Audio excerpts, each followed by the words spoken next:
सभी गुरुजनों को सत सत नमन है, बारंबार प्रणाम है। आप सभी जानते हैं कि गुरु की जो महत्व है, उनकी जो महत्व है उसको आप वर्णन नहीं कर सकते।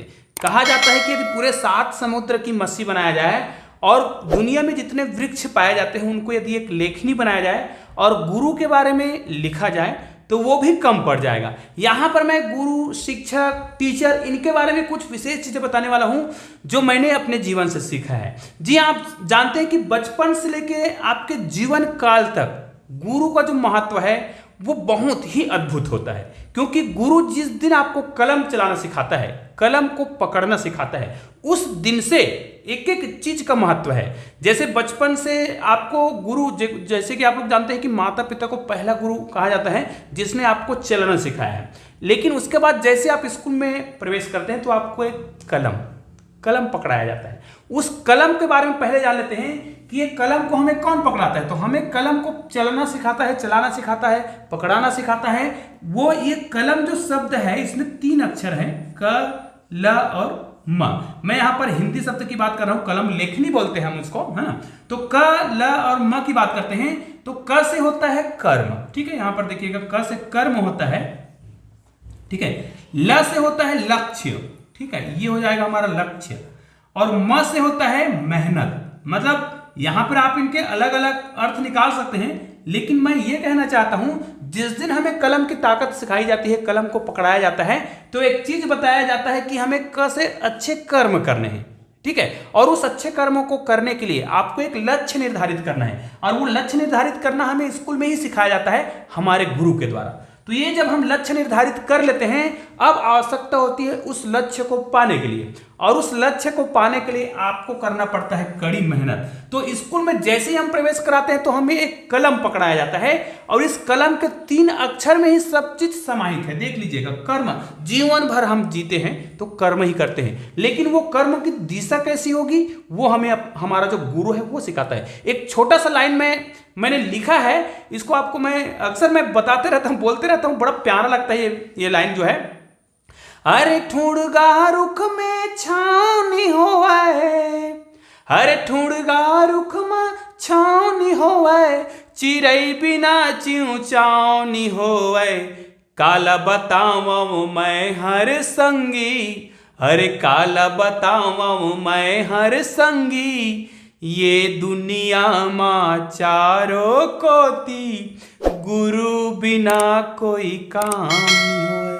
बिल्कुल सही कहा गया है कि अगर वृक्ष जो है उसमें पत्ते नहीं है, वो पेड़ सूख गया है, तो उसमें एक भी चिड़िया आके नहीं बैठेगी, है ना। तो कहने का मतलब ये है, और आप उसी प्रकार आप ये भी जानते हैं कि जब तक गुरु का सहारा न मिले तो हम कुछ भी कार्य नहीं कर सकते, ठीक है। तो यहां पर देखिए मैंने इनके कुछ अलग अलग अर्थ लिखे हुए हैं। जैसे गुरु, है ना, गुरु का मतलब क्या है? गु का मतलब होता है अंधकार और रू का मतलब होता है प्रकाश। तो यहां पर मैंने गुरु को कुछ इस प्रकार लिखा है, जैसे मैंने ग बनाया है, ग में जो मात्रा लिखा है ये होता है अंधकार, और ये अंधकार से होकर जुड़ा है रू में। रू मतलब प्रकाश, मतलब गु से हम चालू करेंगे, मतलब स्कूल में जब आप जाते हो तो गुरु जो है अंधकार से चालू करके आपको प्रकाश की ओर ले जाता है, इसलिए गुरु ऐसा है। ये देखिए गु और ये रू, ठीक है। तो गुरु का काम होता है अंधकार से प्रकाश की ओर ले जाना। फिर यहां पर देखिए हमने एक शब्द लिखा है शिक्षक। शिक्षक का मतलब देखो, सी से होता है शिष्टाचार सिखाता है। स्कूल में हमें शिष्टाचार सिखाया जाता है, ठीक है, शिष्ट बनाया जाता है। उसके बाद ये होता है, वैसे आपने टीचर के बारे में सुना है कि वो क्षमावान होता है। तो यहां पर मैंने लिख दिया है क्षमतावान बनाता है। क्षमावान तो है, लेकिन टीचर जो है, एक शिक्षक जो है क्या करता है, अपने बच्चों में क्षमता विकसित करता है, हर प्रकार की क्षमता को विकसित करता है, इसलिए वो क्षमतावान बनाता है। नीचे लिखा है क, है ना। क से हम ये बोलते हैं कि टीचर में करुणा होती है ना, ममतामयी होती है, लेकिन मैंने यहां पर लिख रखा है कर्तव्यनिष्ठ बनाता है। मतलब स्कूल में ही हमें सिखाया जाता है कि हमें कर्तव्यनिष्ठ बनना है, ठीक है। तो ये शिक्षक का अर्थ हो गया। फिर उसके बाद हमने टीचर लिख रखा है इंग्लिश में। यहां पर इनके जो अलग अलग पूरे जो स्पेलिंग है, अर्थ है, उनको मैंने लिख रखा है कि टीचर में जितने शब्द होते हैं TEACHER, 1 2 3 4 5 6 और 7, और 7 जो अक्षर है इनका बड़ा महत्व होता है भाई, क्योंकि आप जानते हो कि जिंदगी में 7 ही होता है तो 7 फिर होते हैं, सप्ताह में 7 दिन होते हैं, है ना।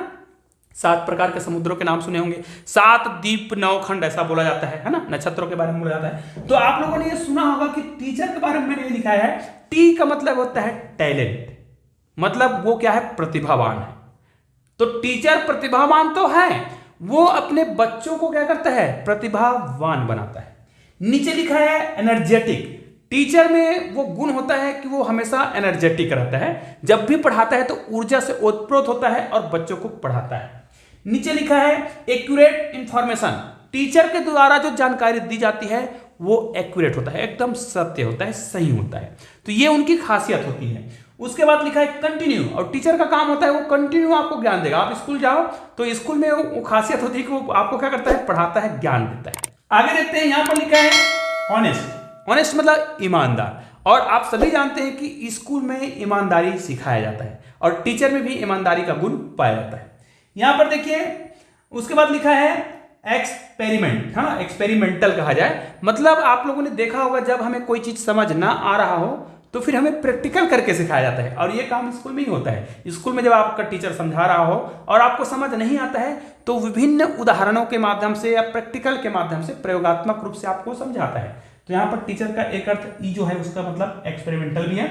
और नीचे में लिखा है रेस्पेक्टेबल, मतलब टीचर जो है क्या है, वो तो समझ आ गया कि टीचर जो है इज्जत करने का है ना, उनका आप लोग सम्मान करते हैं, इज्जत देते हैं, और ये केवल टीचरों में गुण पाया जाता है इसलिए नहीं बोल रहा हूं, ये सारे गुण वो अपने बच्चों में विकसित करता है। तो मैं आज ये वीडियो इसलिए बना रहा हूं क्योंकि हालांकि कई लोग इसको पूरा देखेंगे, कई लोग नहीं देखेंगे, लेकिन ये वीडियो मैं इसलिए बनाया क्योंकि मुझे मेरे जीवन काल में जितने भी टीचरों ने मुझे पढ़ाया है, क्योंकि उस जमाने में तो टेक्नोलॉजी था नहीं, किसी के पास मोबाइल नहीं है, तो हम अपने शिक्षकों का मोबाइल नंबर भी नहीं रख पाए हैं।